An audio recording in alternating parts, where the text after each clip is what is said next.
Bom, gente, então boa tarde. O professor André já me apresentou para vocês, né? Eu sou a Karen, eu sou bióloga, eu fiz meu mestrado em Ecologia e Conservação e atualmente eu faço doutorado em Ecologia e Evolução pela UFG. Desde a graduação eu comecei a trabalhar com mamíferos e hoje eu vou tentar dividir com vocês um pouquinho da experiência que eu tenho com o grupo. Eu trabalho há mais ou menos 10 anos com os pequenos mamíferos e vou tentar passar um pouquinho para vocês. Então, como o André já começou a explicar, os mamíferos eles são um grupo extremamente diversificado. Nós temos mamíferos aquáticos, nós temos mamíferos voadores, que são os morcegos, nós temos os pequenos mamíferos não voadores, que são roedores e pequenos marsupiais, e nós temos os mamíferos de médio e grande porte, que isso são diversas famílias. E a gente divide os mamíferos dessa forma, porque de acordo com o hábito de vida deles, a gente realiza essas amostragens. Eu vou passar para vocês hoje mais sobre pequenos mamíferos não voadores e mamíferos de médio e grande porte terrestres. Mas vocês também tenham consciência que existem ainda os mamíferos voadores e os mamíferos aquáticos. Sobre os métodos de coleta, os pequenos mamíferos não voadores, como eu disse, são roedores e marsupiais. E marsupiais que vocês devem já conhecer são os cangurus, né? Que são os marsupiais da Austrália. Os nossos marsupiais neotropicais, eles são todos bichos de porte muito pequeno e que vivem escondidos na floresta, porque eles são presa de outros animais. Então, para a gente conseguir amostrar esses animais, a gente precisa utilizar armadilhas. E para que essas armadilhas se tornem atrativas para esses animais, a gente precisa utilizar iscas para que eles possam ser atraídos e ser capturados. Não existe outra forma adequada de se estudar esses animais, a não ser através da captura, porque ele é um grupo extremamente diversificado, mas que a gente só consegue identificar as espécies a partir do momento que a gente coleta esses animais. Muitas vezes a gente precisa da análise do crânio, de cariótipo, né, análises genéticas. Então, por isso a gente precisa capturar esses animais. A gente também vai ver os métodos de amostragem para os mamíferos de médio e grande porte.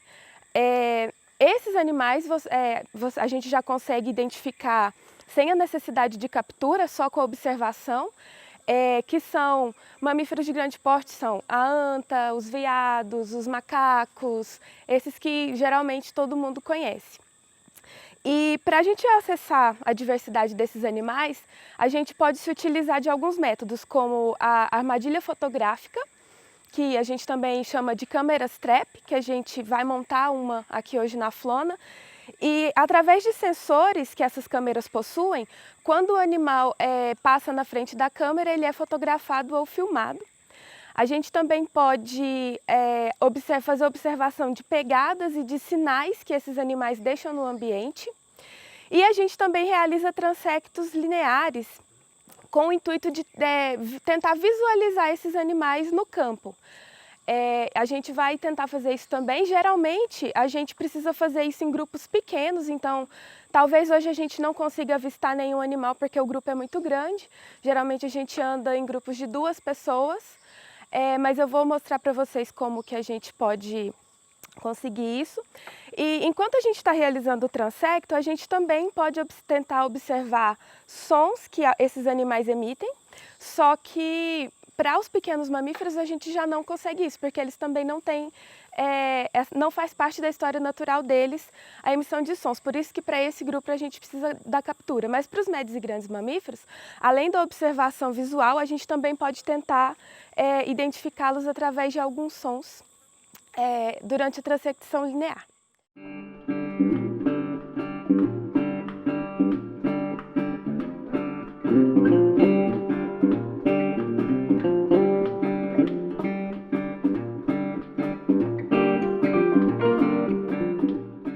Bom, então como eu estava dizendo para vocês, para a gente capturar os pequenos mamíferos, a gente precisa atraí-los para dentro das armadilhas, então a gente precisa da isca. Esses animais, eles também são muito diversificados e eles apresentam diferentes tipos de dieta. Então aqui a gente vai tentar atrair animais que gostam de fruta, animais que consomem carne. E a gente esse aqui é um exemplo, né, de composição de isca que a gente pode utilizar, mas na isca para pequenos mamíferos a gente sempre tem que tentar ter um componente de carne e um de fruta para que fique atrativo para todos todas as espécies, o máximo de espécies possíveis do grupo. Então aqui a gente está usando o abacaxi, a paçoca e a sardinha. E a isca consiste nisso, a gente vai misturar esses itens e cada pedacinho desse vai dentro de uma armadilha, né, quando ele estiver misturado com isso aqui, e a gente vai ver o resultado amanhã, se a gente vai conseguir as capturas ou não.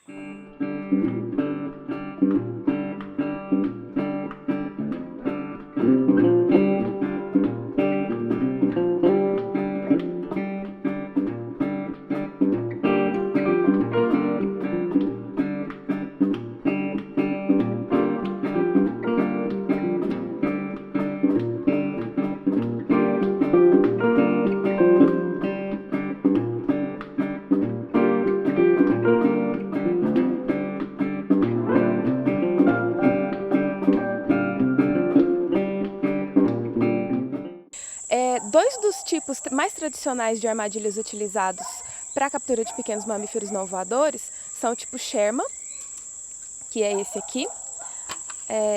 Ela vem assim desmontada. E esses os dois tipos de armadilhas principais, que é Sherman e Tomahawk, a gente tem a utilização de iscas. Então aqui ela está armada, eu vou colocar a isca aqui e instalar ela no devido lugar. E também temos o tipo Tomahawk, que nesse caso a isca vai nesse ganchinho aqui dentro da gaiola, que essa isca é necessária para atrair os animais. Então quando esse animal ele tenta, né, consumir a isca, ele é fechado aqui dentro e travado. Além desses dois tipos de armadilha, nós também utilizamos as armadilhas de queda, o tipo Pitfall, que vocês vão ver mais detalhadamente com o grupo da herpetofauna, mas apesar de ser uma armadilha utilizada para herpetofauna, o tipo Pitfall é um dos tipos de armadilha que tem o maior sucesso de captura para pequenos mamíferos. A vantagem do tipo Pitfall, além da não utilização de isca, é que você consegue capturar mais de um indivíduo dentro de cada balde da armadilha Pitfall. Porque com a armadilha Tomahawk e a Sherman, uma vez que essa armadilha está fechada, ela já realizou o seu sucesso de captura.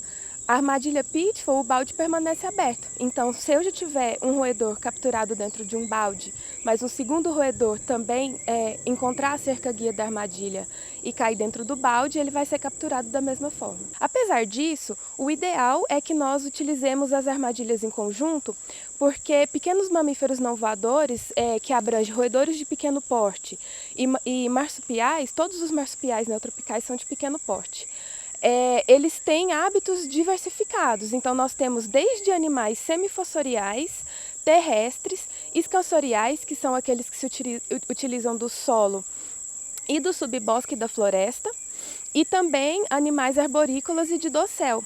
Então, com os tipos de armadilha tradicionais Sherman e Tomahawk, a gente também consegue instalá-las suspensas para facilitar a captura dessas espécies que são mais arborícolas. Bom, pessoal, essa é uma armadilha Sherman. Ela é guardada dessa forma, ela é uma armadilha dobrável, é mais fácil para a gente transportar ela em campo desse jeito. E para montagem, a gente só abre ela e ela já está a armadilha pronta. Ela tem essas aberturas. Essa aqui é a frente da armadilha, que vocês podem ver que ela possui uma trava. Eu coloquei a portinha para baixo e ela está travada. E como que essa armadilha funciona? Vocês vão ver aqui que tem uma trava que segura a porta da armadilha. No fundo da armadilha tem uma plataforma que destrava essa porta quando o animal se dirigir ao fundo da armadilha em busca da isca. A gente coloca a isca no fundo da armadilha. Então, quando esse animal atinge o fundo da armadilha, ele vai subir nessa plataforma e vai, consequentemente, fechar a armadilha. Então, ele está capturado.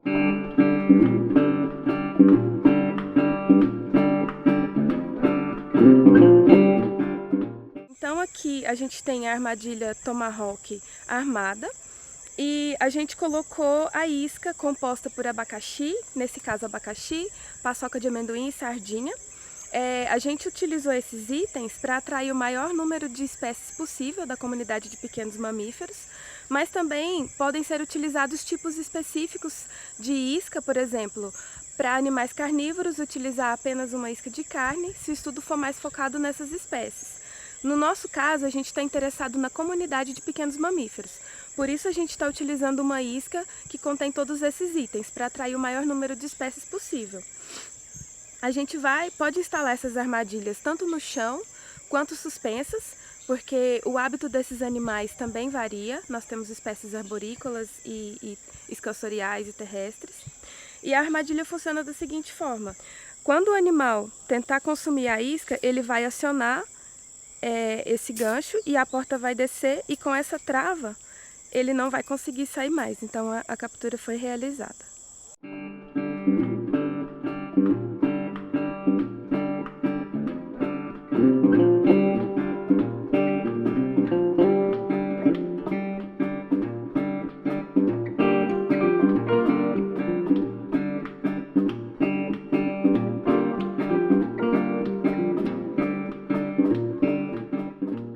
Bom, pessoal, então agora a gente vai conferir o último balde da armadilha Pitfall.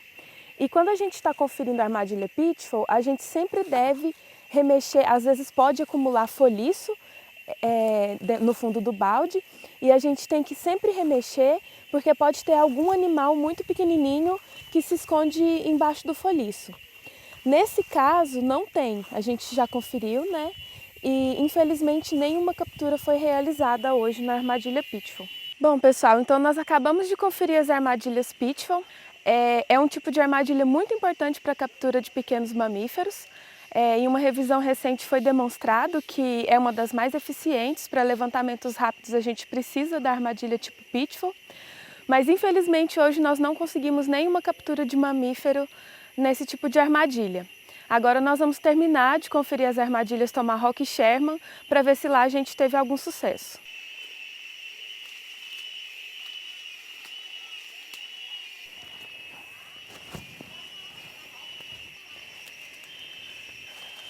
Bom, pessoal, essa é a nossa última estação de captura e, infelizmente, dessa vez todas as armadilhas estavam vazias. Nós não conseguimos nenhuma captura dessa vez. É ruim, né? A gente gostaria de ter capturado um espécime para conhecer melhor a fauna local, mas nós realizamos um esforço amostral muito pequeno. E o sucesso de captura, ele também é uma função do esforço amostral. O esforço amostral é o número de armadilhas que a gente utiliza e o número de noites que essas armadilhas permanecem abertas. Não é simples, não é sempre tão simples capturar esses animais, por isso a gente precisa realizar um esforço amostral muito grande. Então, para o nosso intuito dessa aula, infelizmente não conseguimos nenhuma captura, muito provavelmente devido ao baixo esforço amostral. Mas isso faz parte do trabalho de campo também. Às vezes a gente não consegue os registros que gostaria, mas tem que seguir tentando, faz parte do trabalho.